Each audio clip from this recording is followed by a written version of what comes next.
Buenas tardes. Presentes y virtuales, retomamos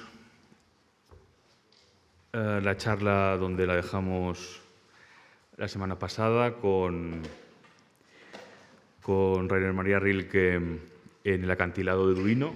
Aquí veis una foto bastante actual.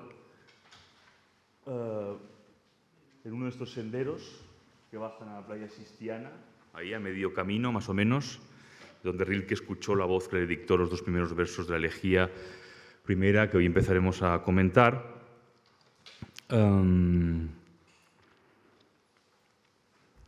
Vimos la semana pasada unas pinceladas de lo que es la obra anterior a las elegías de Rilke, y ya vimos que de alguna manera todo lo que se va a concentrar ahora en las elegías estaba ya esbozado, ensayado, experimentado en su obra anterior, sobre todo en los Neue Gedichte, en los nuevos poemas, en las dos partes de ese libro, que es su primer gran libro maduro, también en los Cuadernos de Malte. Y antes de empezar me gustaría hoy hacer un pequeño comentario sobre cómo leer poesía. Quizá para muchos de vosotros no es necesario, pero prefiero siempre recordarlo, porque hay mucha gente que suele decir: es que la poesía no la entiendo, me gusta mucho pero no la entiendo. O hay poesía que no se entiende, ¿no? Es algo que también oímos muchas veces. Y Rilke suele caer en el saco de estos poetas que no se entienden o que son difíciles. Pero lo primero que siempre suelo decir es que la poesía no debe leerse nunca como la prosa. Es decir, si uno lee un poema y vuelve sobre un verso una y otra vez o dos veces, digamos que no está leyendo bien un poema, puesto que la poesía, como decía T.S. Eliot, comunica antes de ser entendida. La poesía comunica antes de ser entendida. Y eso es algo esencial para acercarse a cualquier fenómeno poético de cualquier época. Uno debe dejarse envolver por el poema y muchas veces incluso un poema nos cautiva y nos atrapa durante muchísimo tiempo sin que sepamos exactamente qué quiere decir. Porque muchas veces estamos acostumbrados a la forma de discurrir en prosa, que es un invento por otra parte tardío, el logos psilos, que decía Platón, la palabra calva, o sea, la palabra desposeída de metro y de rima.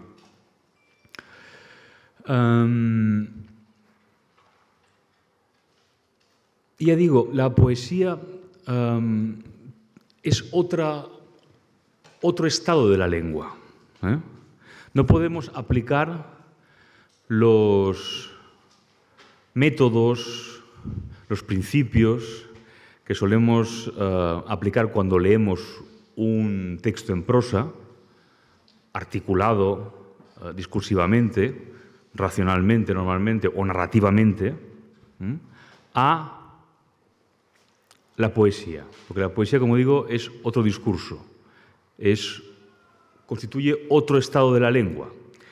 Y es nuestra obligación como lectores atender a ese otro estado de la lengua. Abrir el oído de otra manera. De la misma manera que muchas veces alguien que se inicia en la música clásica al principio no soporta, por ejemplo, la música sinfónica, pero después, cuando ha aprendido a escuchar ese lenguaje, ya se queda fascinado para siempre, o la música de cámara, o cualquier otra música, o el jazz, o en fin, o cualquier otra música, da igual. Uno necesita muchas veces acostumbrarse a ese nuevo lenguaje, ¿no? Pasa con muchísimas cosas. Pues la poesía también es eso, es un error leer un poema como si fuera prosa. O, mejor dicho, es un error exigirle a un poema que nos dé lo mismo que nos da la prosa. Gabriel Ferrater, gran poeta catalán, decía: el poeta diu com diu el que diu. El poeta diu com diu el que diu. Traicionando, por cierto, sus iniciales postulados estéticos, pero bueno, eso sería otro tema. Como digo, hay muchos poemas, hay muchos versos que nos pueden acompañar durante muchísimo tiempo sin que sepamos qué quieren decir exactamente. Eso no quiere decir que toda la poesía que no se entiende sea buena, sea alta poesía. Hay poesía que no se entiende que es simplemente una tontería. Y al mismo tiempo hay poesía que se entiende y que no dice nada, que también es otro problema. Pero, por ejemplo, unos versos de Wallace Stevens como "Beauty is momentary in the mind, the fitful tracing of a portal, but in the flesh it is immortal". La belleza es instantánea en la mente, el preciso dibujo de un portal, pero en el cuerpo es inmortal. Bueno, tiene una multitud de significados, tiene una polivalencia infinita, como ocurre casi siempre en la poesía de Wallace Stevens, y lo único que hace es que nos cautiva. Hay un significado, digamos, suspendido. No tiene por qué ser siempre un significado oculto. Esa es otra trampa del lector, digamos, inocente de poesía, que espera que ese significado se le sea revelado o que debe tener un conocimiento especial, una educación, una cultura concreta para entender el poema. Pues no. Normalmente la poesía, la gran poesía, suele comunicar, como decía Eliot, antes de entenderse. Y de hecho siempre comunica en un estadio superior al del entendimiento racional. Y la gran fuerza de la mejor poesía estriba precisamente en que ese efecto se produce siempre. Por ejemplo, hay un maravilloso poema de T.S. Eliot, que se titula Marina, uno de sus grandes poemas breves, que es una sucesión de imágenes donde no sabemos exactamente qué ocurre, pero el poema produce una emoción inmediata, ¿no? La primera estrofa dice, por ejemplo, "What seas, what shores, what grey rocks, and what islands, what water lapping the bough and the set of pine, and the wood thrush singing through the fog, what images return, oh my daughter". Qué mares, qué costas, qué grises rocas y qué islas, qué agua lamiendo la proa y el perfume del pino y el zorzal a través de la niebla, qué imágenes regresan, oh hija mía. Y ese oh hija mía se va repitiendo a lo largo de todo el poema sin que nunca se concrete el sentido, digamos, dramático de lo que ocurre dentro del poema. Pero es una emoción, la emoción que produce es inmediata y muy duradera. Por tanto, lo primero que tenemos que hacer al aproximarnos a la poesía es disfrutarla desde el punto de vista prosódico, dejarnos envolver por ella y, sobre todo, no preocuparnos si hay cosas que no entendemos, porque la poesía, en principio, no está hecha para que se entienda de esa forma racional y absoluta con que la prosa intenta imponer un sentido. Por tanto, la primera elegía, lo primero que vamos a hacer es leerla entera en la traducción que hicimos Adán Kovács y yo mismo, de que se ha publicado este año para el centenario de las elegías, en la edición que ya recomendé, pero ya digo que cualquiera, como ya os dije, podéis seguir la edición que queráis, si tenéis otra en casa, en otras lenguas. Esta está publicada por Lumen y lleva cartas del ámbito de las elegías y también poemas del ámbito de las elegías que Rilke escribió durante esos años, que duraron, esa década que duró la composición de las elegías entre 1912 y 1922. Ya comenté la semana pasada que Rilke, en enero de 1912, después de haber pasado unos meses con los príncipes Fronturnum Taxis en el castillo de Duino, se quedó solo, finalmente los príncipes le dejaron solo para que se dedicara a sus trabajos. Y un día, una mañana, después de atender una fatigosa carta de negocios, la dejó asqueado y salió a pasear por el jardín, bajando hacia la playa Sistiana, y entonces en un momento oyó sus primeros versos: "¿Quién, si yo gritara, llegaría a oírme desde la jerarquía de los ángeles?". Se quedó paralizado con eso. Cuando volvió al castillo escribió las primeras estrofas y por la noche, creo que al día siguiente más o menos, la elegía, el primer esbozo de la elegía estaba terminado.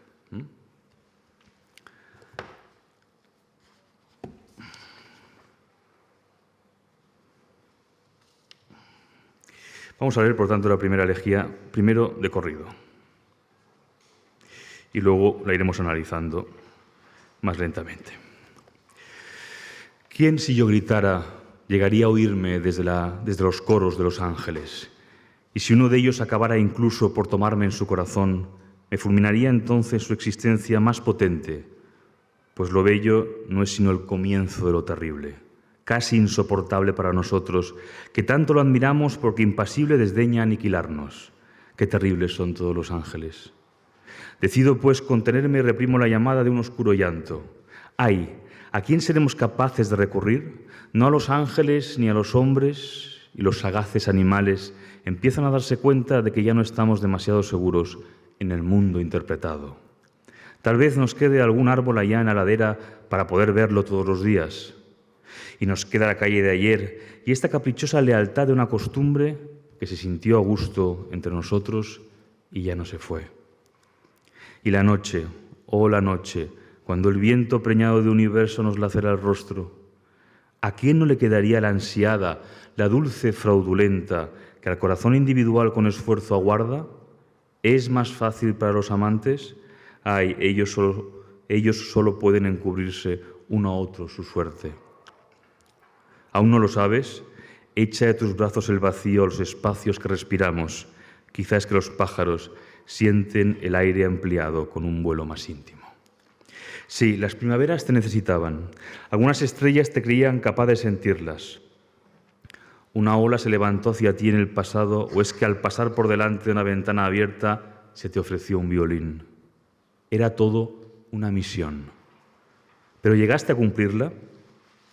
¿No estabas siempre distraído por la espera como si te lo anunciara todo una amada? ¿Dónde quieres salvarla? Ya que los grandes y extraños pensamientos van y vienen de ti y en la noche a menudo se quedan. Pero si sientes el anhelo, canta a las amantes. No es aún del todo inmortal su célebre sentir. Esas, a las que casi envidias, las abandonadas, te parecieron mucho más amantes que las saciadas. Siempre empieza de nuevo la inalcanzable alabanza. Piensa que el héroe subsiste, incluso su caída era una simple excusa para ser su último nacimiento.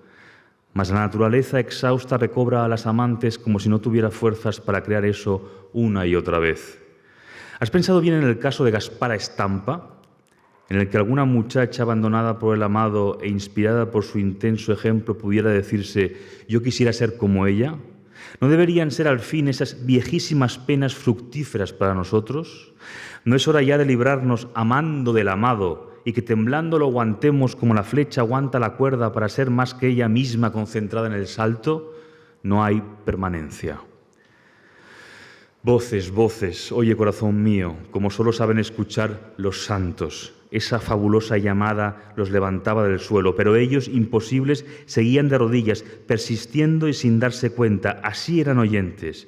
No es que debas ni mucho menos soportar la voz de Dios, mas escucha el soplo, la incesante nueva que desde el silencio se conforma. De aquellos jóvenes difuntos te llega ahora el susurro. ¿No te apelaba sereno su destino siempre que entrabas en cualquier iglesia de Roma o Nápoles? ¿O se te ofrecía sublime una inscripción, como el otro día una lápida en Santa María Formosa? ¿Qué quieren de mí? Con suavidad debería arrumbar la injusticia aparente que a veces dificulta el movimiento puro de los espíritus. Raro es, en verdad, no habitar ya más la tierra, dejar de practicar hábitos recién adquiridos, negarles a las rosas y a otros entes con promesa genuina el significado propio del futuro humano, ya no ser más aquello que uno era en manos temerosas sin fin y aún acabar abandonando el propio nombre como un juguete roto. Qué raro no seguir deseando deseos, qué raro ver aletear en el aire todo aquello que antes se relacionaba. Estar muerto es arduo y lleno de restituciones, hasta que poco a poco uno empieza a sentir la eternidad. Los vivos, sin embargo, cometen todos el error de hacer demasiadas distinciones. Los ángeles, se dice, a menudo no saben si están entre vivos o muertos.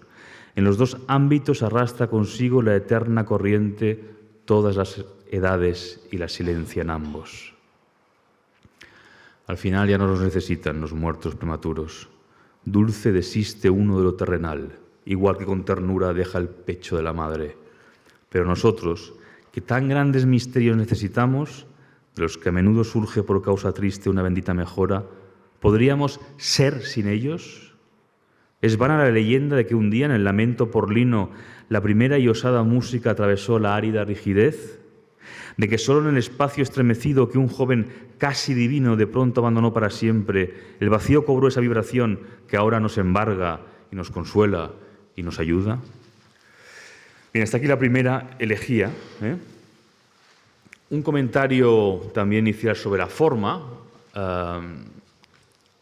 Rilke habló de las elegías durante todo el periodo de composición, que fue un periodo largo, arduo, interrumpido, entrecortado entre 1912 y 1922, como dije la semana pasada. Siempre se refirió a su obra como las elegías en marcha, en una serie de poemas, 10 en total, y al final, muy al final, les puso el nombre de Elegías de Duino y se le dedicó a la princesa Marie von Turnum Taxis como homenaje a esa revelación primera que tuvo en enero de 1912 en este acantilado de la playa Sistiana. Eligió el nombre de Elegías por la forma poética, insertándose en una larga tradición. La elegía, como sabéis, es un metro, una forma de escritura poética rescatada en la modernidad del acervo grecolatino. Está compuesto de un dístico, se llama un dístico elegíaco, que está compuesto de 2 versos, un pentámetro y un hexámetro. Y como sabéis, el griego y el latín distinguían entre sílabas largas y sílabas breves, y eso en la modernidad, en las lenguas modernas, en las lenguas vivas, se sustituye por una combinación entre átonas y tónicas, y por tanto es una reproducción más o menos aproximada, aproximativa, y más que nada un homenaje a esa tradición perdida de Grecia y de Roma, de la gran tradición elegíaca e hímnica, que es lo que le interesa sobre todo a Rilke, como veremos, pero que en realidad no puede reproducir lo que era estrictamente el dístico elegíaco de la literatura greco-latina. Es un tipo de poesía que en Alemania se introdujo a través de Klopstock, un gran poeta del clasicismo. Después también gracias a Goethe y a Schiller, recordemos las elegías romanas de Goethe, por ejemplo, y ya en el romanticismo temprano por Friedrich Hölderlin. Recordemos los poemas que comentábamos en la sesión pasada y sobre todo El archipiélago, que es un homenaje también prosódico a toda esa tradición oculta, perdida, y que Hölderlin de alguna manera quería rescatar y volver a resucitar, volverle a dar vida, volver a dar una nueva sangre. Entonces, Rilke, desde un punto de vista prosódico, se inserta en esa tradición también, una tradición hímnica que en la modernidad se había vuelto, sobre todo a partir del romanticismo, elegíaca en el sentido moderno en que entendemos el término, es decir, una poesía que canta algo perdido. Pero como veremos, su proyecto es de restitución, de revertir ese camino hacia la negación que se había emprendido en la cultura moderna a partir del romanticismo. Todas las elegías están escritas con ese patrón elegíaco, el dístico elegíaco, aproximado, como digo, excepto la cuarta y la octava, que están compuestas en verso blanco. Nosotros, Adán Kovács y yo mismo en nuestra traducción hemos tratado de hacer una versión que sea muy rigurosa en lo filológico y al mismo tiempo que sea también rigurosa en lo prosódico. Ya os comenté que Rilke es un poeta que sufre unas transformaciones y unas tensiones en la traducción, a veces excesivas, y como su poesía es un tanto oscura y difícil, pues hay traductores que se permiten el lujo de cortar amarras, a veces demasiado. Nosotros hemos procurado que todo lo que Rilke dice claramente se observe claramente en la traducción y también, por tanto, hemos observado esa diferencia prosódica entre las elegías que utilizan el dístico elegíaco y las que utilizan el verso blanco. La cuarta y la octava, como ya enfatizaré cuando lleguemos a ellas. Hay que decir también que las elegías son el resultado de un encuentro con el amor de Madalena, un sermón anónimo que Rilke se encontró en París poco antes de empezar a escribir las elegías, tras un viaje por el norte de África, que fue una especie de huida en falso para él. Rilke, de vuelta a París, estaba un día en un taxi, en un atasco, cuando vio en la vitrina de una librería de viejo en la Rue du Bac la primera edición de L'Amour de Madeleine, que el abad Joseph Bonnet había descubierto en 1909, poco antes de morir en la Biblioteca Imperial de San Petersburgo. Atribuido por unos a Bossuet, y por otros al cardenal Pierre de Bérulle. Ese sermón impactó muchísimo a Rilke, que reconoció que en aquel texto en prosa había un verdadero poema, muy afín en muchas cosas a su propio mundo, a los propios cuadernos de Malte. Incluso llegó a decir que si hubiera leído antes ese sermón de Madalena, no hubiera escrito los cuadernos de Malte. Es el sermón una apología de un amor absoluto e imposible de María Magdala, que se venía mucho con su temperamento y con su propia experiencia amorosa. Como lo dijo el propio Rilke en una carta a la princesa Tournontaxis, todo amor es para mí fatiga, trabajo, surmenage. Solo para con Dios tengo cierta ligereza, pues amar a Dios significa entrar, ir, quedarse, descansar y estar por todas partes en el amor de Dios. Rilke tradujo este sermón al alemán y de alguna manera ese ejercicio de traducción ya le predispuso para una de las líneas que empezaría a desarrollar en las elegías.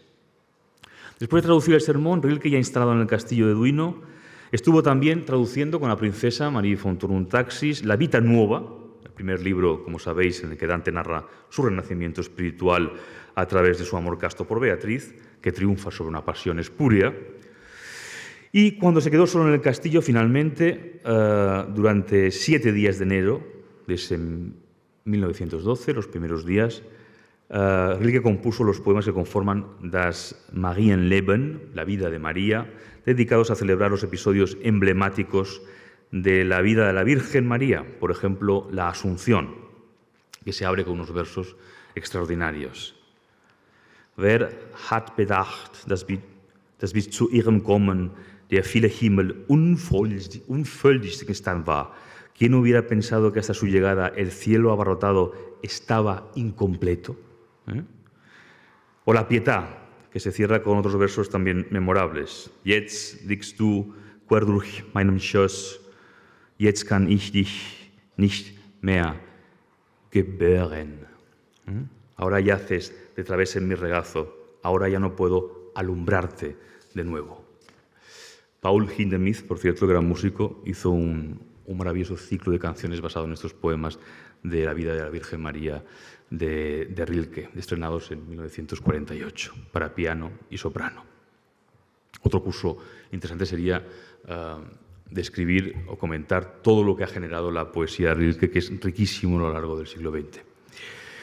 Bien, el mito de las 3 Magdalenas que el sermón celebra, esas 3 Magdalenas son, por un lado, la pecadora anónima de Lucas, María de Betania y María Magdalena. Y dice Rilke en su epílogo, y si son 3 las personas en las que Magdalena prodiga su amor, el amor penitente, siendo solo uno, conoce también 3 estados, la galantería, el extravío y la desmesura que acusa la ausencia del amado.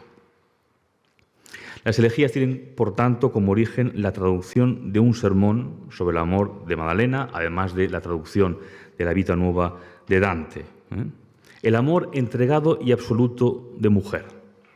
Rilke fue un feminista, avant la lettre, pero en un sentido, digamos, existencial, más que social o político, aunque también. Pero Rilke consideraba que las mujeres tenían una forma de estar en el mundo por su particular condición latente de madres, de seres que alumbran, una forma de estar en el mundo en la que los hombres teníamos mucho que aprender, o una forma de estar en el mundo que había sido ya olvidada. Y le fascinaba la literatura en torno a las pasiones imposibles de mujeres que habían amado de forma absolutamente fervorosa a pesar de ser rechazadas. Las que llama en la primera elegía que acabamos de leer, las abandonadas.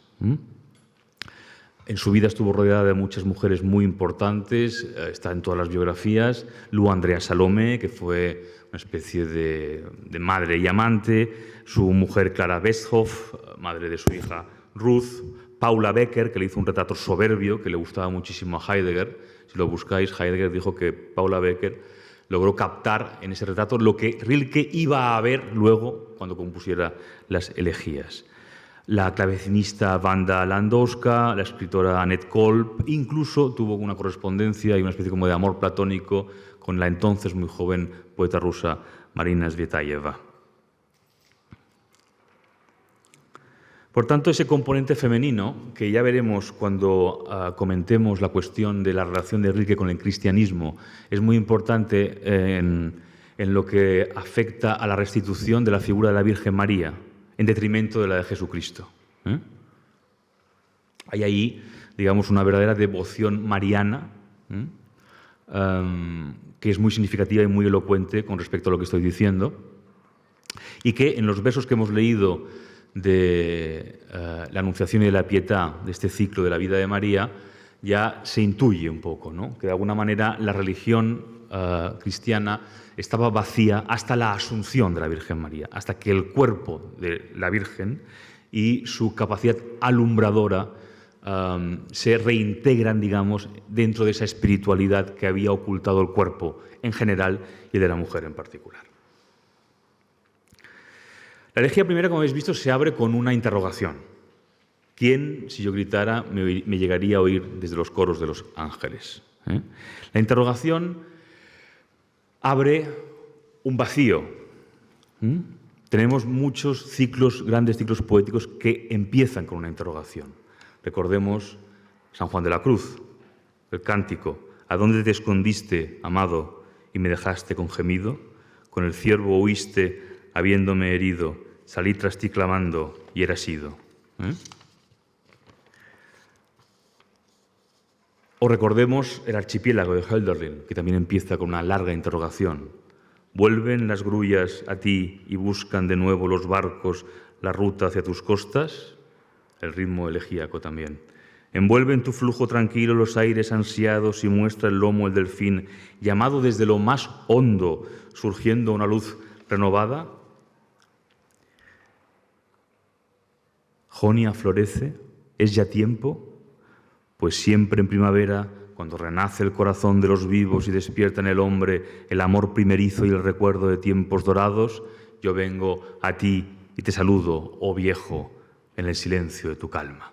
Hölderlin está dirigiendo al archipiélago de las islas griegas, que representa toda una cultura y una era en la que los hombres vivían todavía en intimidad con la divinidad.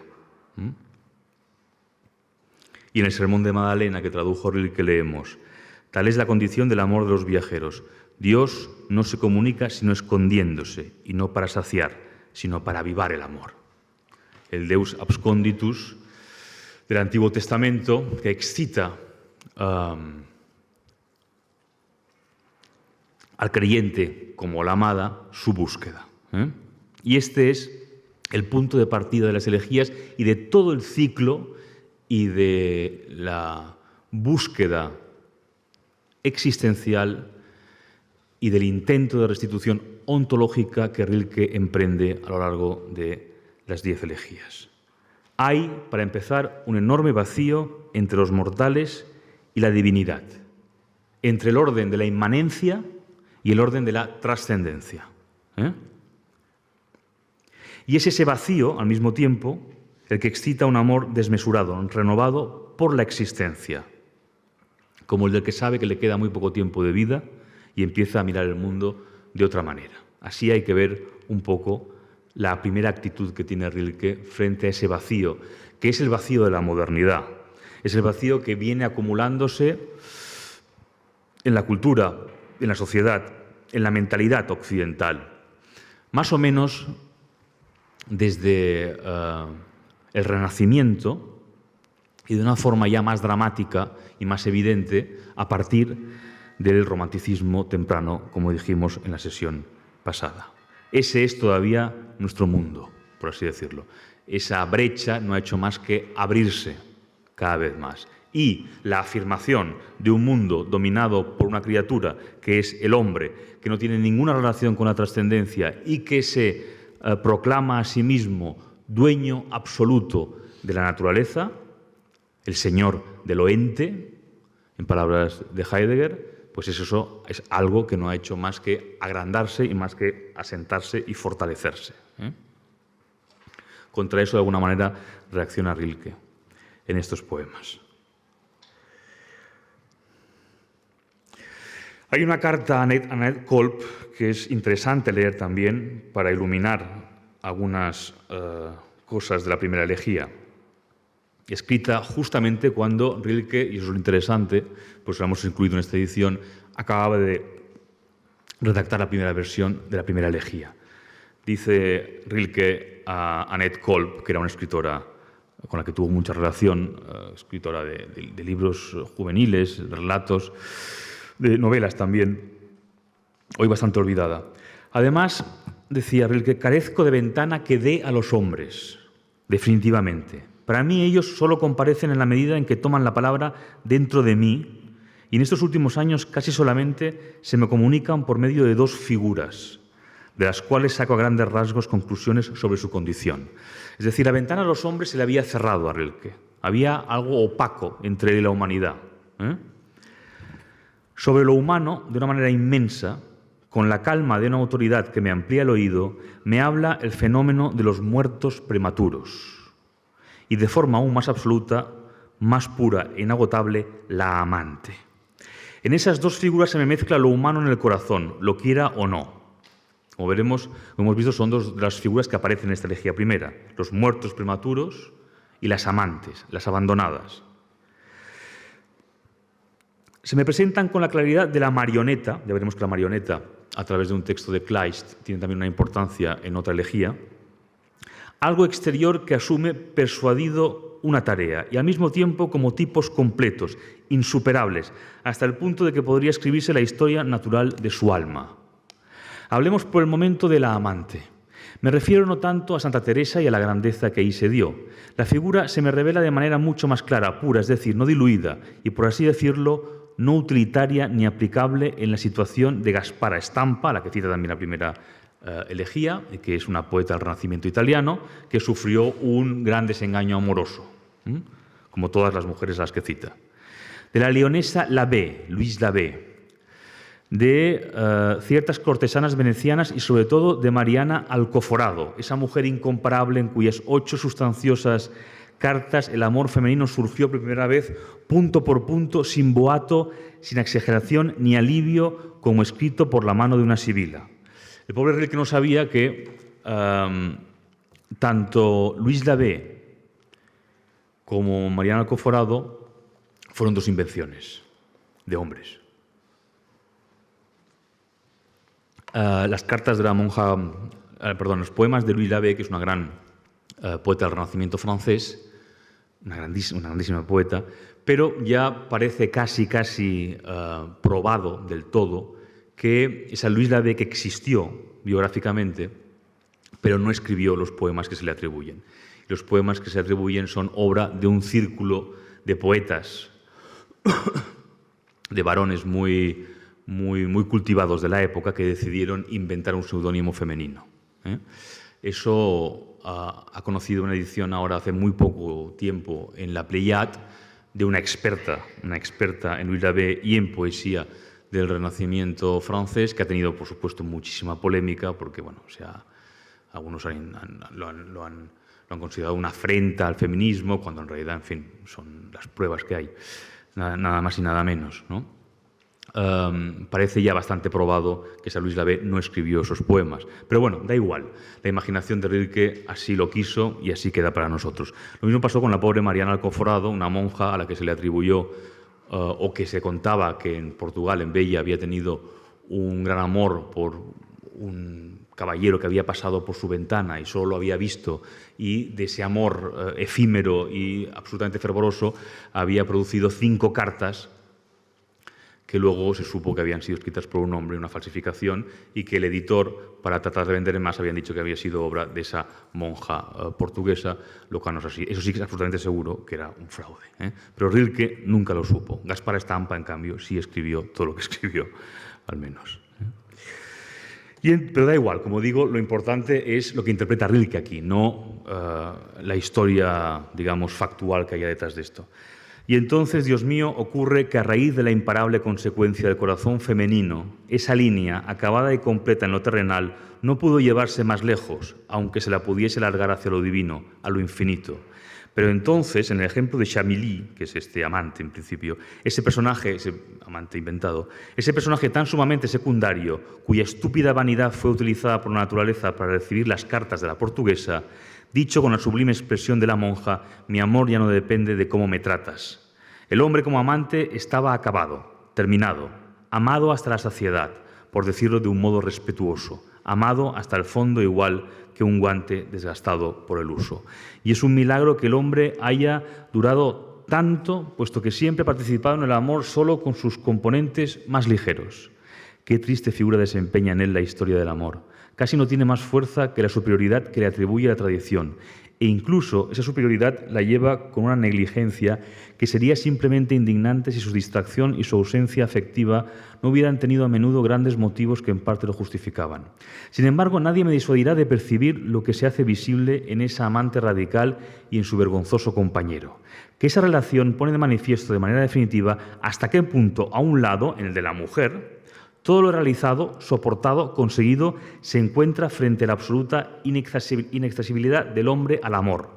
Ella recibe, por expresarlo de un modo banal, el diploma del saber amar, mientras que él lleva en el bolsillo una gramática elemental de esa disciplina de la que ha extraído algunos vocablos para salir del paso, con los que forma de vez en cuando algunas frases bellas y estupendas, como las consabidas frases en las primeras páginas de los manuales de lengua para principiantes.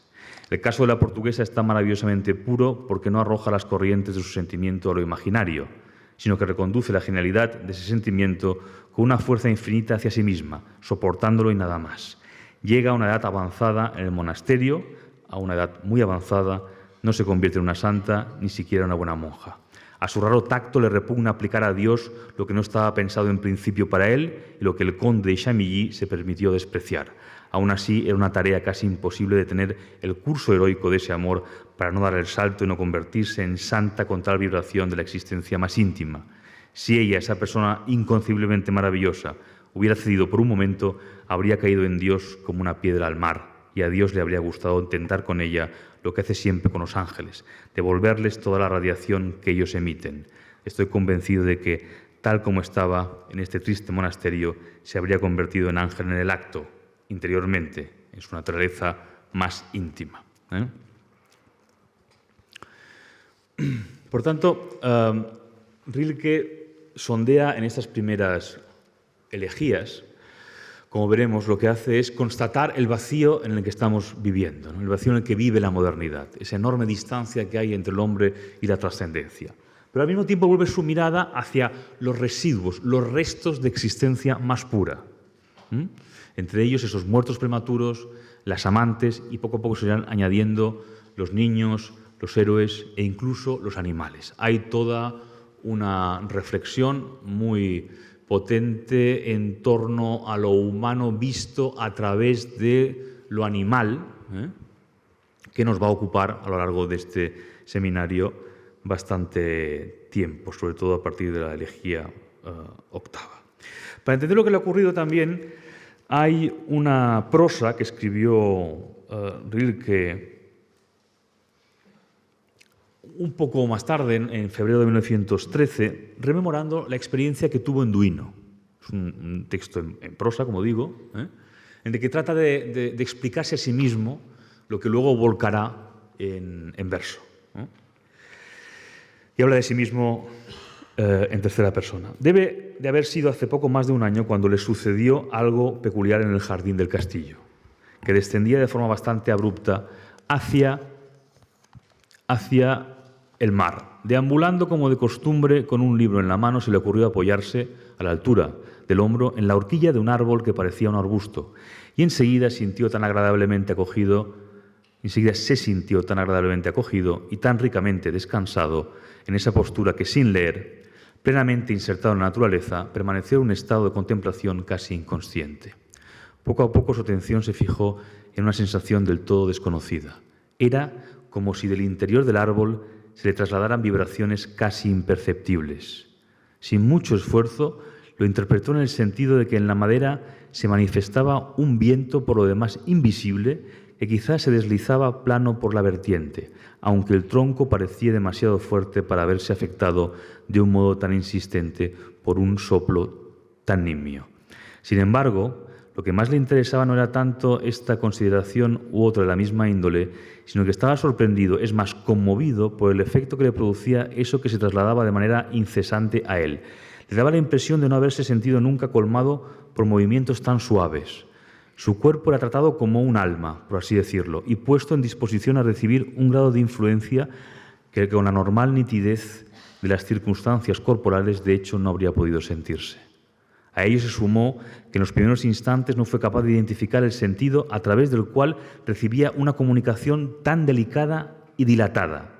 Por otra parte, el estado que generaba en él era tan perfecto y duradero, tan diferente de todo lo demás y tan difícil de imaginar mediante una intensificación de lo experimentado hasta entonces, que a pesar de ser deleitoso, no podía ni tan solo pensar en denominarlo placer. Aún así, empecinado siempre en comprender precisamente lo más tenue, se preguntó con insistencia qué le estaba ocurriendo y encontró casi enseguida una expresión que lo satisfizo, diciendo para sus adentros que había ido a parar al otro lado de la naturaleza. El texto es más largo, pero quedémonos con esa idea de que había ido a parar al otro lado de la naturaleza.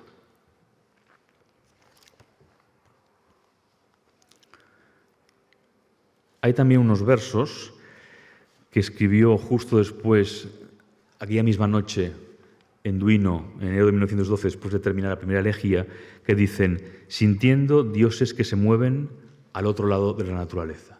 Sintiendo dioses que se mueven al otro lado de la naturaleza. Es importante retener esta idea, la iremos comentando una y otra vez y puliéndola, pero es lo realmente esencial de todo este ciclo de poemas y de este seminario. Recordar que lo que nosotros percibimos de la vida y de la muerte no ha sido siempre lo mismo. Nos parece que siempre ha sido lo mismo, que no podemos concebirla de otra manera, más que empíricamente. Pero no siempre ha sido así y no tiene por qué seguir siempre así.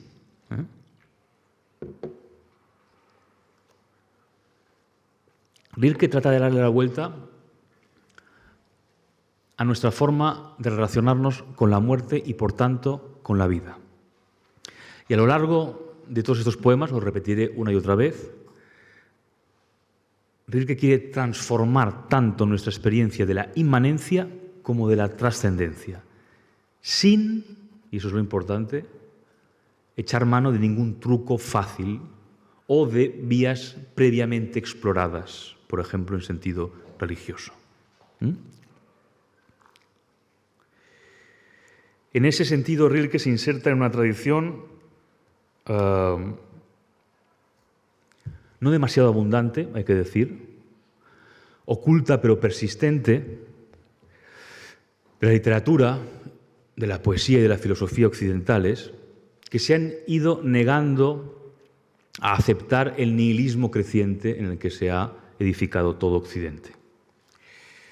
En esa corriente tendríamos, para empezar, a Parménides, el filósofo presocrático, que fue el primero que nombró la nada para negarla, pero nombrándola nos precipitó a ella. Después Platón, que es su discípulo, niega la lección de Parménides para edificar su gran edificio filosófico a que tanto debe Occidente, y después con la aleación del cristianismo. Y después de eso, prácticamente, habría que esperar a Spinoza, el gran filósofo holandés, judío, el autor de la Ética, More Geométrico, que es quien rescata, y no por casualidad, a los presocráticos, y quien intenta construir una ética que desplace lo que ha sido hasta entonces la moral tradicional, de origen justamente platónico. Y también trata de formular una filosofía de la afirmación, que sea capaz de trascender la negación a la que el hombre al que la humanidad se ha ido acostumbrando cada vez más, hasta el punto de someterse a ella y de hacer de ello su principal instrumento de intervención en la naturaleza, su principal forma de estar en el mundo. Y eso, por supuesto, con la llegada del romanticismo, de la modernidad, ya se enseñorea absolutamente del mundo, la negación. Vivimos en la negación, vivimos en la negatividad desde que irrumpió el romanticismo en la cultura europea. Y eso se ha extendido hasta llevarnos al exterminio, hasta llevarnos a la experiencia de la Shoah y de los campos de concentración y la destrucción absoluta. Y eso se sigue perpetuando, de alguna manera, gracias ahora a una concepción del hombre como un ser hipertecnificado que solo puede cifrar su esperanza en una utopía técnico-científica que le va a salvar de lo mismo que le está destruyendo. Por tanto, como veis, todas estas cuestiones, aunque pueden parecer extemporáneas o ornamentales, siguen siendo tremendamente incumbentes. Casi diría que urgentes. Por supuesto, después de Spinoza, a finales del XIX, estaría Nietzsche, del que Rilke bebió muchísimo, que también se revela con toda su fuerza contra esa tradición platónico-cristiana, tratando de devolver toda la fuerza y toda la legitimidad a la vida, sin atributos, a la existencia, y después de Nietzsche ya tendríamos que esperar a Heidegger con su nueva ontología o con su recuperación del ser como la pregunta esencial de la filosofía, la pregunta olvidada de la filosofía. Y no es casualidad, por cierto, que Heidegger base su filosofía en la poesía, en la gran poesía alemana y sobre todo en Hölderlin y en Rilke. Y es el primer poeta que de alguna manera cierra el círculo que se había abierto con Platón y la expulsión de los poetas.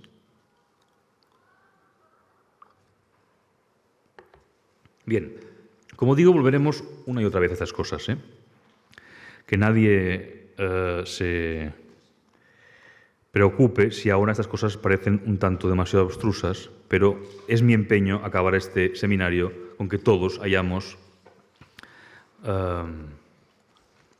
llegado al mismo, digamos, a la misma explicación clarificada, a la misma luz. Vamos a leer ahora poco a poco la elegía primera. Vamos a hacer la lectura, digamos, traicionera. Después de la lectura primera, envolvente, que es la verdadera, vamos a hacer un poco la tramposa, que es ir viendo versos, comentando asuntos que nos van a ir saliendo. ¿Quién, si yo gritara, llegaría a oírme desde los coros de los ángeles? Y si uno de ellos acabara incluso por tomarme en su corazón, me fulminaría entonces su existencia más potente, pues lo bello no es sino el comienzo de lo terrible. Los ángeles. ¿Qué son los ángeles tradicionalmente? Desde un punto de vista incluso etimológico, los mensajeros, ¿no? Los mensajeros entre los dioses y los hombres. Bien, esos ángeles de pronto ya no tienen ninguna relación con los hombres. Como veremos en la segunda elegía, cuando se invocan los tiempos de Tobías, los tiempos todavía en que los hombres podían convivir con ángeles, como aquellos tiempos que invocaba Hölderlin en que los hombres podían convivir con la divinidad. Rilke constata que eso ha desaparecido y que el ángel es una figura ahora completamente extraña, un ganz anders, completamente otro, ya no tiene nada que ver con la humanidad.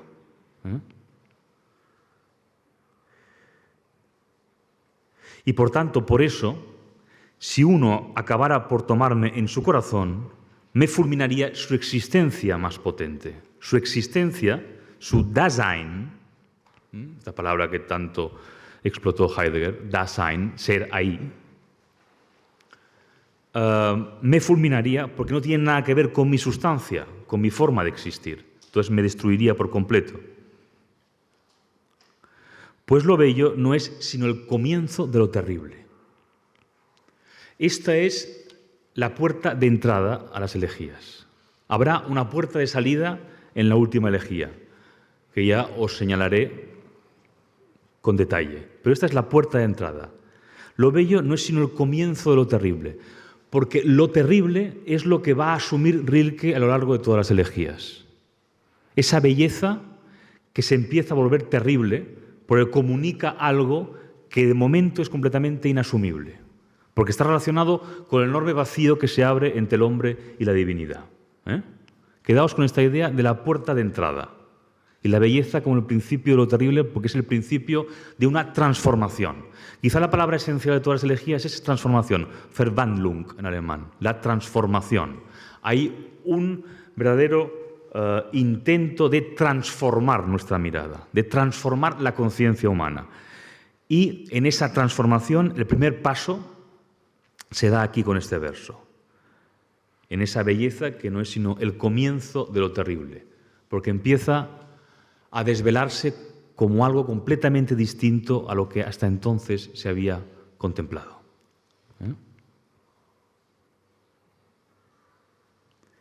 Casi insoportable para nosotros, por tanto, que tanto lo admiramos, porque impasible desdeña aniquilarnos. Qué terribles son todos los ángeles. Los ángeles se han vuelto unas figuras siniestras. El ángel era la figura cercana, amable, por antonomasia, ¿no? La que nos acompañaba, el ángel de la guarda. Hay también ángeles terribles, claro. El ángel exterminador. Pero tradicionalmente era una figura que acompañaba al hombre. Acompañaba al hombre, ¿por qué?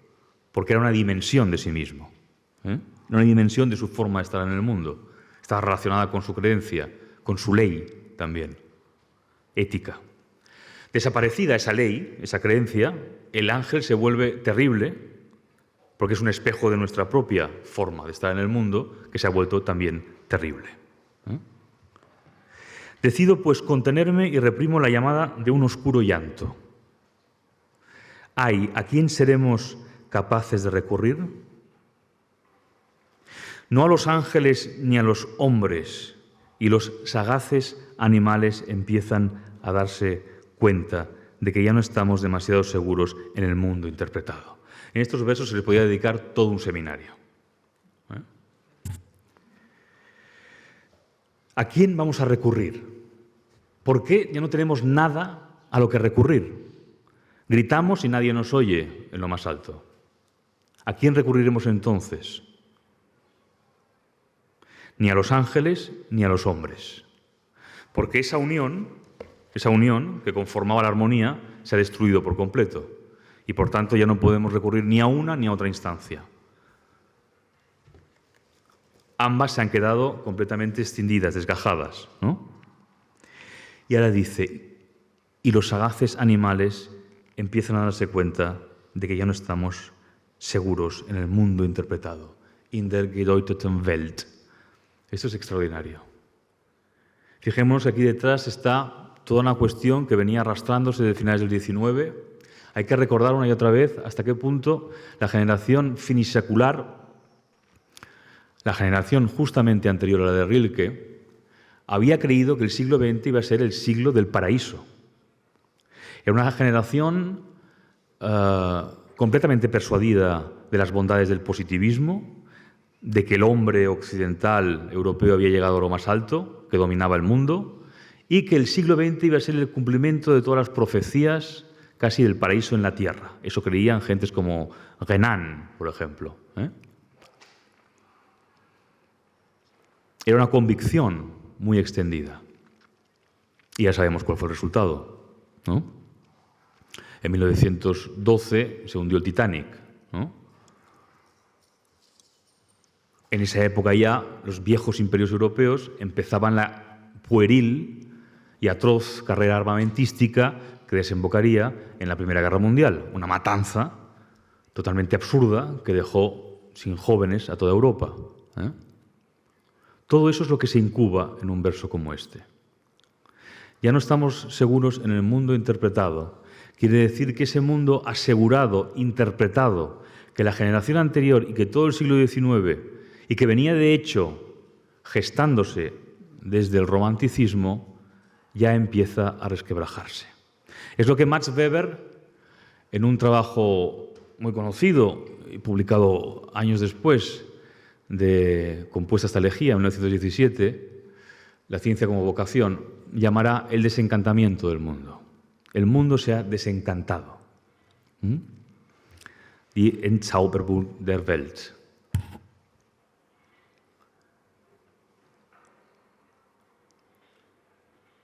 ¿Quién es el primer personaje que sondea el desencantamiento del mundo en la literatura? Don Quijote, ¿no? Don Quijote es el último habitante de un mundo encantado. Él todavía vive en un mundo encantado y por eso ve gigantes donde todo el mundo ve molinos de viento, que eran un artificio técnico importado hacía poco, por cierto, a España. Por tanto, él no tenía la conceptualización del molino, sí tenía la imaginación todavía encantada y hechizada por las novelas de caballería. Pero esa gran ironía, entre otras muchas del Quijote, ilustra hasta qué punto el mundo se había desencantado y la novela iba a ser el género que iba a narrar ese desencantamiento del mundo. Y los sagaces animales se dan cuenta de que nosotros ya no estamos muy seguros. Eso es extraordinario. Como Rilke le da la vuelta a nuestra mirada y lo que hace es, con un solo verso, destituir toda nuestra seguridad y todo nuestro poderío de dominio sobre la naturaleza. Los animales nos miran y detectan nuestra inseguridad.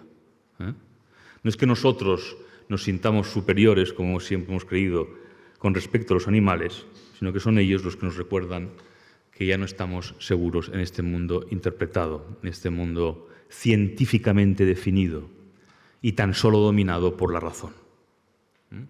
Y que venía siendo la ilusión de toda la cultura occidental desde Kant en adelante. La afirmación de un sujeto racional, autónomo, que por fin se había liberado de todas las cadenas teológicas, mágicas también. Y acto seguido dice Rilke: tal vez nos quede algún árbol allá en la ladera para poder verlo todos los días. Nos queda un árbol, un residuo. La naturaleza es un residuo. ¿Hasta qué punto sigue teniendo fuerza eso hoy en día? Nos quedan algunos árboles, ¿no? Y nos queda la calle de ayer y esta caprichosa lealtad de una costumbre que se sintió a gusto entre nosotros y ya no se fue. Simplemente una rutina de estar aquí. Nos hemos acostumbrado tanto a vivir de una determinada manera que ya es una rutina estar aquí de una forma completamente vacía y sin más encanto que el técnico. Y la noche, cuando el viento preñado de universo nos lacera el rostro, ¿a quién no le quedaría la ansiada, la dulce fraudulenta que al corazón individual con esfuerzo aguarda? ¿Es más fácil para los amantes? Ay, ellos solo pueden cubrirse uno a otro su suerte. La muerte. Ya os dije la semana pasada que la muerte es uno de los grandes asuntos de estas elegías y que es un asunto primordial en toda la obra de Rilke, hacerse cargo de la propia muerte, vivir la propia muerte.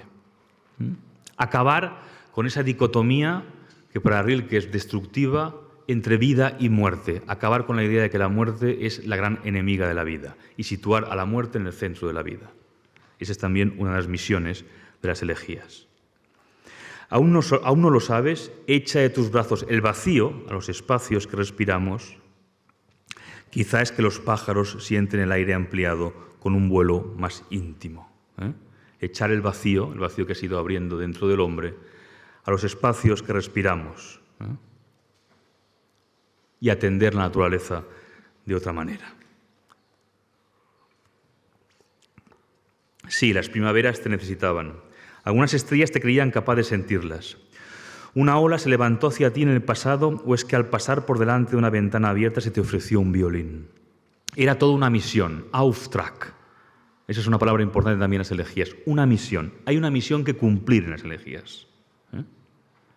Todo esto que se le está revelando, esta nueva conciencia de estar al otro lado de la naturaleza, del texto en prosa que hemos leído, Erlebnis, vivencia, le están comunicando a Rilke una nueva misión existencial. Pero llegaste a cumplirla, ¿no estabas siempre distraído por la espera, como si te lo anunciara todo una amada? ¿Dónde quieres salvarla, ya que los grandes y extraños pensamientos van y vienen de ti y en la noche a menudo se quedan? Pero si sientes el anhelo, canta a las amantes. Y aquí viene el canto a esa forma de existencia de las amantes puras, entregadas y abandonadas. No es aún del todo inmortal su célebre sentir. Esas a las que casi envidias, las abandonadas, te parecieron mucho más amantes que las saciadas. Siempre empieza de nuevo la inalcanzable alabanza. La inalcanzable alabanza. Este es uno de los mejores versos de Rilke y también de los más elocuentes y definitorios. Siempre empieza de nuevo la inalcanzable alabanza. Siempre vuelve a renovarse el intento de alabar. La alabanza. ¿Recordáis lo que comentábamos la semana pasada en cuanto a... con respecto a la poesía hímnica griega clásica, por ejemplo, Píndaro, la relación del poeta y de la palabra con las cosas? Como en la poesía griega clásica, a la que vuelve la mirada Hölderlin y también Rilke, la relación entre poesía y cosa, y por tanto entre poesía y alabanza era inmediata. La poesía fundaba mundo. La relación con la cosa todavía no era de dominio absoluto. No nos creíamos todavía capaces de reducir las cosas a la nada, de destruirlas, sino que las cosas estaban insertas en un cosmos, en un orden universal del que el hombre era una pequeña parte. La modernidad sustrae al hombre de ese cosmos y lo convierte en dueño de todo el orden. Por eso dice Rilke aquí que siempre empieza la inalcanzable alabanza. Siempre hay que volver a empezar, pero la alabanza es todavía inalcanzable aquí. Una de las misiones de las elegías es volver a hacer posible la alabanza. Piensa que el héroe subsiste, incluso su caída era una simple excusa para ser, su último nacimiento. Mas la naturaleza exhausta recobra a las amantes como si no tuviera fuerzas para crear eso una y otra vez. ¿Has pensado bien en el caso de Gaspara Estampa, en que alguna muchacha abandonada por el amado e inspirada por su intenso ejemplo pudiera decirse «yo quisiera ser como ella»? ¿No deberían ser al fin esas viejísimas penas fructíferas para nosotros? ¿No es hora ya de librarnos amando del amado y que temblando lo aguantemos como la flecha aguanta la cuerda para ser más que ella misma concentrada en el salto? No hay permanencia. La permanencia es otro de los conceptos recurrentes de todas las elegías. Bleibend, dauerdem, dastehen, lo que permanece, lo que dura. Lo que permanece lo fundan los poetas, decía Hölderlin. Lo que está, lo que hay. En castellano hay un verso extraordinario para decir algo que todo existe inmediatamente, que es haber, hay. En cuanto decimos hay, se convoca el universo entero en un segundo, con una sola palabra, hay. Por tanto, no hay permanencia. Estamos todavía en el terreno de la negatividad, de la negación, pero se busca la permanencia. Voces, voces, oye, corazón mío, como solo saben escuchar los santos. Esa fabulosa llamada los levanta del suelo, pero ellos imposibles seguían de rodillas, persistiendo y sin darse cuenta. Así eran oyentes. Hay también en las elegías una transformación desde el punto de vista de los sentidos. Vimos la semana pasada cómo Rilke, la primera parte de la obra de Rilke era esencialmente plástica, y estaba influida por Rodin y por Cézanne, y había una consideración del objeto, muy influida por la pintura y por la escultura, que quería hacer del poema mismo un objeto, y que de alguna manera quería realzar el milagro de la cosa en sí misma. Pero esa cosa estaba todavía, por así decirlo, aislada, en el museo, separada. la mirada de Rilke ya se intuye que quiere devolverle un estatuto ontológico superior, pero todavía no lo consigue en esos primeros poemas. En cambio, en las elegías se produce una transición de lo visual a lo acústico, al oído, que es esencial, y por tanto de la pintura a la música. Rilke siempre se mantuvo con bastante distancia con respecto a la música, tenía miedo de dejarse arrastrar demasiado por ella y no se dedicó o no aceptó escuchar o dejarse embargar por ese arte hasta muy tarde, y justamente cuando en el periodo de compone las elegías. Y por tanto el oído aquí es trascendental porque está relacionado con otro gran asunto de las elegías, que es la relación con lo invisible. Si de alguna manera la primera parte de la obra de Rilke supone el agotamiento de lo visible, o la constatación de que lo visible ya no tiene más recorrido existencial para él, esta segunda parte será el descubrimiento de lo invisible y también relacionado con lo acústico, que es, como subrayó Hannah Arendt, precisamente hablando de las elegías de Rilke, el reino de lo sagrado. Voces, voces, oye, corazón mío, como solo saben escuchar los santos, otras figuras que se vienen a sumarse a estas figuras que son de alguna manera depositarias de restos de existencia pura. Las amantes, los niños, como veremos, los héroes, los muertos prematuros. Los santos, no tanto muchas veces en un sentido puramente religioso, cuanto en un aspecto puramente etimológico, que santo significa en hebreo separado, de que está separado de una forma de existencia que se ha vuelto mecánica.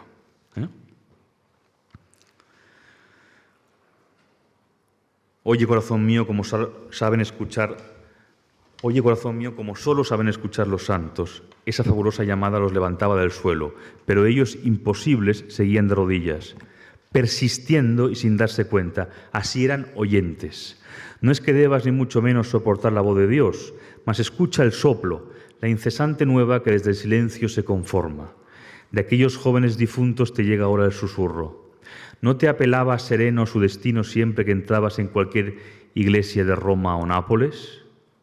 ¿O se te ofrecía sublime una inscripción, como el otro día una lápida en Santa María Formosa? Hay muchas referencias arquitectónicas relacionadas con la biografía de Rilke en todas las elegías. De ellos una experta aquí, nuestra amiga Carolina García Estevez, que está escribiendo un libro sobre ellos, y que si queréis saber más, nadie más en el mundo, creo yo, sabe sobre ese asunto, sobre la conformación arquitectónica de las elegías, que ella. Y también es un aspecto muy interesante. ¿Qué quieren de mí? Con suavidad debería arrumbar la injusticia aparente que a veces dificulta el movimiento puro de sus espíritus. Por tanto, Rilke está aquí, y eso me importa subrayar, a la escucha y a la espera.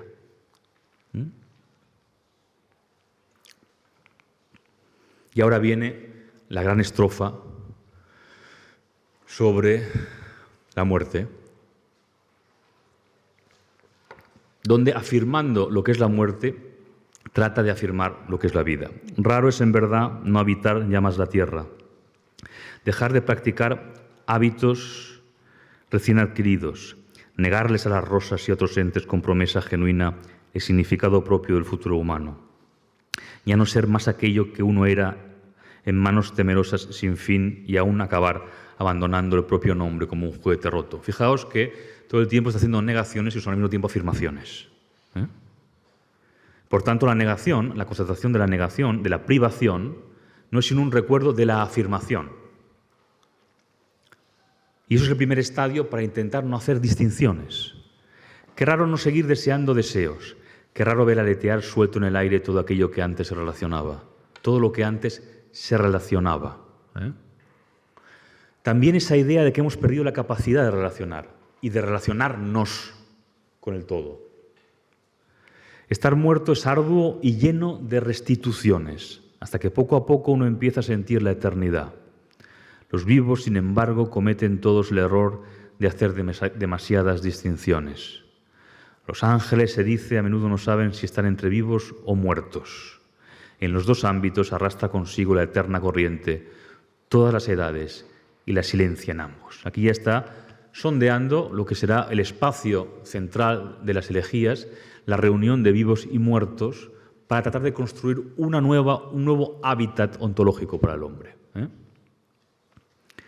Al final ya no nos necesitan los muertos prematuros. Dulce desiste uno de lo terrenal, igual que con ternura deja el pecho de la madre. Pero nosotros, que tan grandes misterios necesitamos, de los que a menudo surge por causa triste una bendita mejora, ¿podríamos ser sin ellos? Es importante este Sein, porque nos devuelve la pregunta acerca de qué es la existencia, de qué estamos hechos nosotros. ¿Podemos ser sin los muertos prematuros? ¿Podemos ser sin esa experiencia de muerte? Es decir, de un recuerdo de una vida de unos seres que no tuvieron conciencia de la muerte, que vivieron y estuvieron aquí, por ejemplo, los niños que mueren sin tener nuestra angustia frente a la muerte, o esas amantes que lo entregaron todo y que murieron en el estallido de una pasión no correspondida, o los héroes, fallecidos también prematuramente, o los santos. Es vana la leyenda de que un día en el lamento por Lino, que es un mito griego sobre el principio de la primavera, la primera y osada música atravesó la árida rigidez, de que solo en el espacio estremecido que un joven casi divino de pronto abandonó para siempre, el vacío cobró esa vibración que ahora nos embarga y nos consuela y nos ayuda. Hay, por tanto, toda una reconsideración en estas primeras elegías de lo que es nuestra finitud, nuestra conciencia de la finitud. Como dirá Heidegger, el hombre es un ser para la muerte, no un ser contra la muerte, ni un ser al servicio de la muerte, sino un ser para la muerte, lo cual quiere decir que su existencia está perpetuamente inacabada, a diferencia de lo que ocurre con las criaturas que no tienen conciencia de la muerte. Está perpetuamente inacabada y perpetuamente amenazada. Y eso quiere decir que nosotros tenemos un sentido de la existencia distinto y que hay que explotar, ¿no?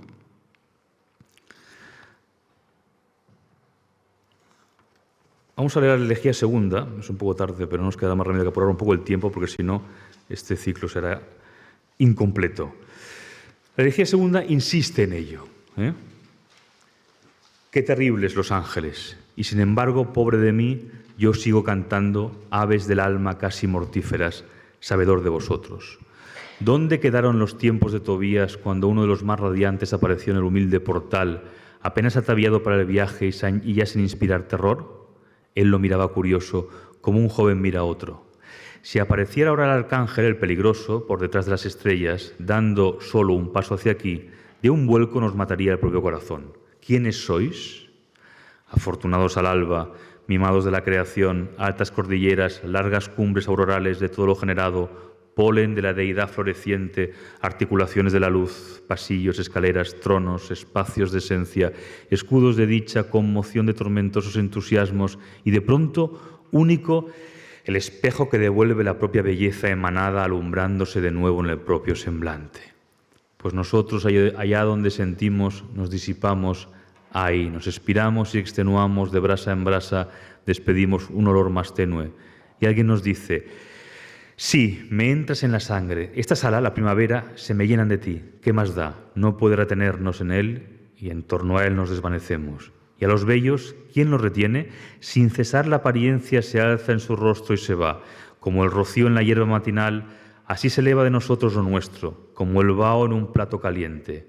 ¿A dónde, oh sonrisa, oh mirada a lo alto? Nueva, cálida, fugitiva onda del corazón. ¡Ay de mí! Aún así somos. ¿Tiene nuestro sabor el universo en el que nos diluimos? ¿De verdad recogen los ángeles solo lo que es suyo y de ellos emana algo alguna vez, casi por descuido, también un poco de nuestro ser? ¿Estamos en sus rasgos solo entreverados como lo interminado en las caras de las mujeres embarazadas? ¿No lo advierten ellos en el vórtice de su regreso a sí mismos? ¿Cómo podrían?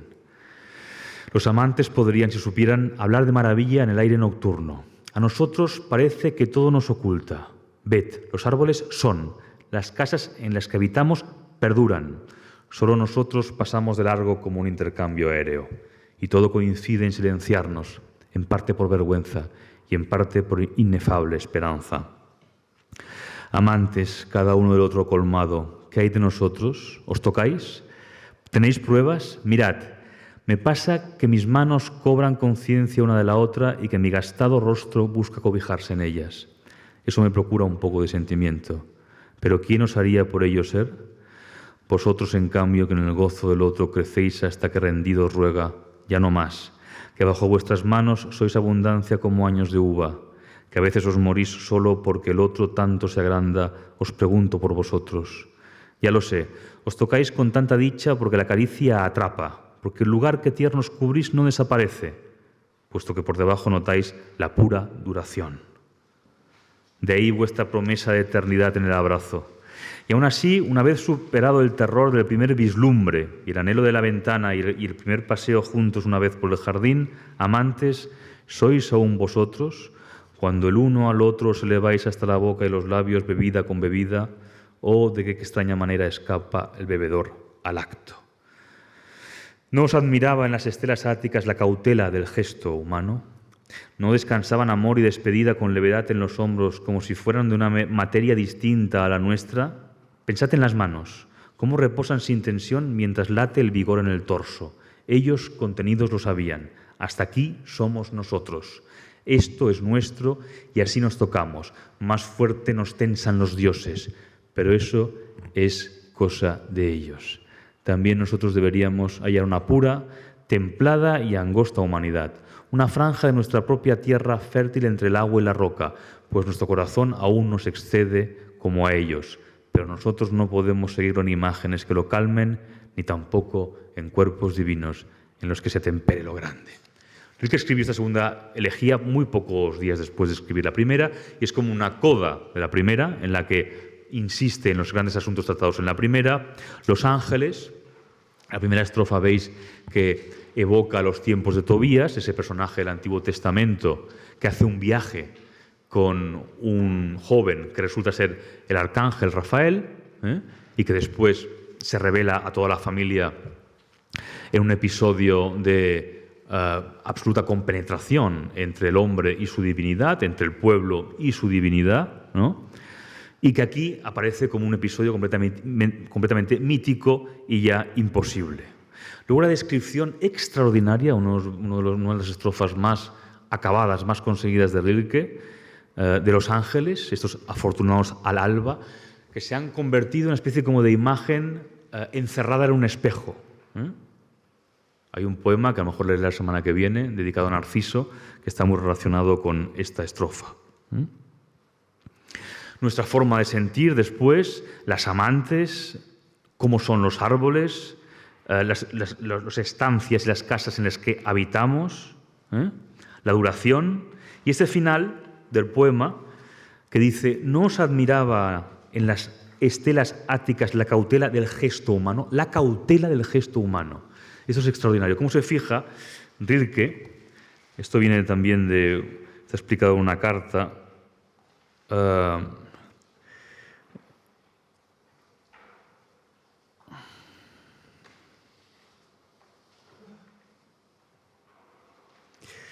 No, en un apunte de 1910, sí, dice Rilke.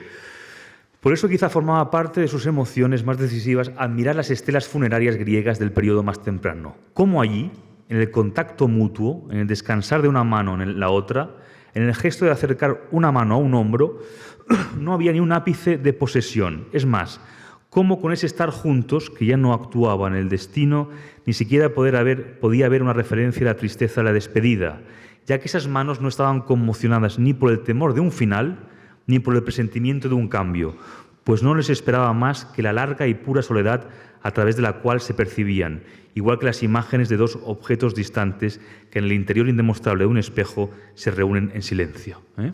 Esa forma de estar aquí, esa forma de existencia que todavía podemos admirar en la escultura griega clásica.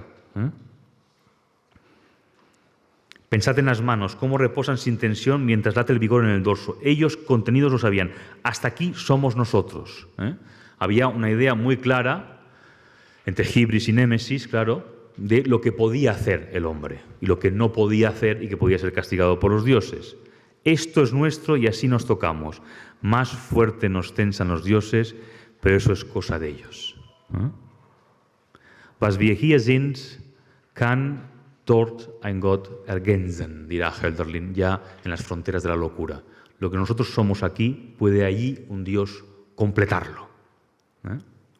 Ya acusando esta enorme escisión que hay entre los hombres y la divinidad.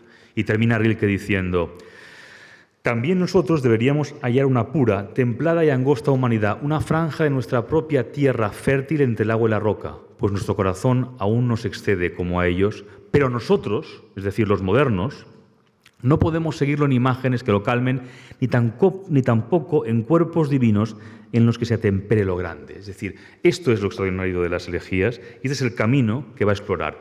Nosotros ya no podemos volver a la Grecia perdida como intentó Hölderlin.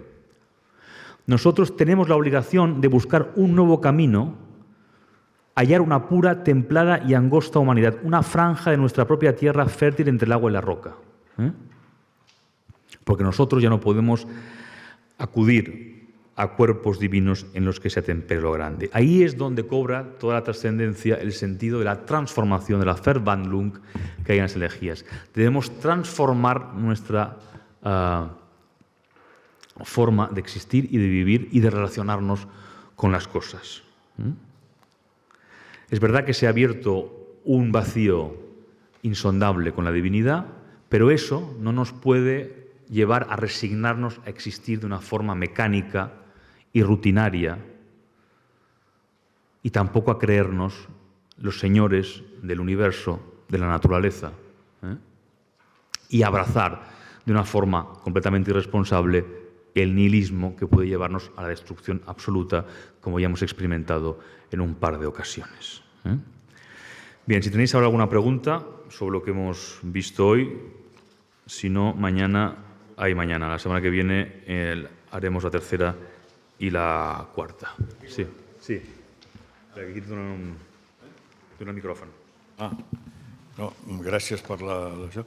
Mentre ibas leyendo la elegía, Parla en català. mentre anaves llegint, he recordat el primer cor d'Antígona i em pensava, o he assimilat, que allò era el anverso i això podia ser el reverso, i que potser estaven inspirats també, que això et semblava com un cor que parlés, com el cor de la tragèdia que parlés. I llavors estava assimilant la tragèdia que potser contextualitza. Quin cor d'Antígona, exactament? El primer. Nada hay más siniestro que l'home.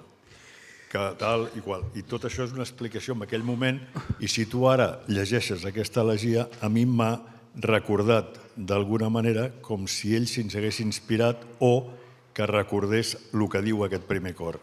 Això m'ha recordat. Sí, no hi ha referències, em sembla, a que pugui ser una influència directa de Rilke en aquests poemes, però és evident que el cor d'Antígona que cites, que és aquell cor que comença dient hi ha moltes coses terribles, però res tan terrible, deinos en grec, no? Ungeheuer, va traduir Hölderlin en alemany. És una paraula molt difícil de traduir perquè deinos en grec antic vol dir terrible, vol dir meravellós, vol dir extraordinari, una cosa que inspira por i al mateix temps admiració i excitació, i per tant es pot traduir com no hi ha res més gran, extraordinari, terrible, o hi ha moltes coses terribles, però res més terrible que l'home, és el que comença dient Sòfocles en aquest cor. Hölderlin ho va traduir per Ungeheuer, que està molt ben trobat, perquè és una cosa que és totalment estranya i terrorífica. És com descriu també Kafka l'insecte en què es transforma Gregor Samsa, Ungeheuer. I està ben vist perquè, d'alguna manera, el cor d'Antígona està dedicat a cantar la hibris de l'home, d'alguna manera, no? La capacitat que té l'home per transformar-ho tot, per intervenir en tot, diu després, no? És un home que ho ha aconseguit tot, ha aconseguit domar animals, ha aconseguit l'agricultura, ha aconseguit la construcció, l'escriptura, tot menys el domini de la mort, precisament. I aquest és el gran tema tràgic, la relació amb la mort. Però, clar, a Grècia encara hi ha precisament de la tragèdia, una relació transcendental amb el que suposa la mort. No? I, per tant, els personatges pateixen un càstig dels déus quan infringeixen les lleis, quan desborden el seu propi poder dintre de la natura, i això fa que el càstig ens faci accedir a una experiència de la mort i la destrucció que té un sentit dins tota la cosmogonia grega. No? La tragèdia a Grècia no fa sinó que elevar la catàstrofe, la condició fatídica que té la nostra existència, el nostre esdevenir, la relació amb la bellesa, amb la mort, amb el patiment, amb la malaltia, fins i tot. No? Eleva això a una condició dramàtica, insuperable i insuperada, que acaba amb el cristianisme. Acaba amb el cristianisme. El cristianisme és el darrer sacrifici que acaba amb aquesta idea de la tragèdia constitucionària, a més, de sang i patrilineal, i després comença una altra cosa que comença a acabar al mateix temps quan Rilke comença a escriure, que és l'esgotament del cristianisme, per tant, la imposició d'una visió purament tècnica, científica i racional de l'existència, la mort dels déus, la mort de Déu, com diu Nietzsche, però al mateix temps això té el perill, el gran perill, com també va veure Nietzsche, de que la vida s'acabi buidant de contingut absolut, no? I que la vida només tingui un atribut tècnic o laboral, pràctic, utilitari. I és contra això contra què es rebel·la Rilke. Per tant, seria com el començament i el final. La tragèdia grega, la gran pregunta per l'home, per aquesta ibris, per aquesta desmesura de l'home, però que té un sentit i que està controlat a Grècia, que després es desborda i es descontrola, es transforma en el cristianisme, i després amb la cultura científica i en la cultura purament racional, amb l'emancipació dels subjectes, l'imperi de la subjectivitat, la creació del jo, i la consideració de l'home com a exclusiu propietari de la seva individualitat i, per tant, la consideració de l'home també com a ciutadà, simplement com a ciutadà, i un home que ja no és res més que ciutadà, que és contribuent, que és productor i que és consumidor, contra tot això és contra el que es revela també a Rilke. Més cosas, más cosas, ¿no? Estamos un poco cansados, ¿no? Bueno, pues la semana que viene seguimos con la tercera y la cuarta.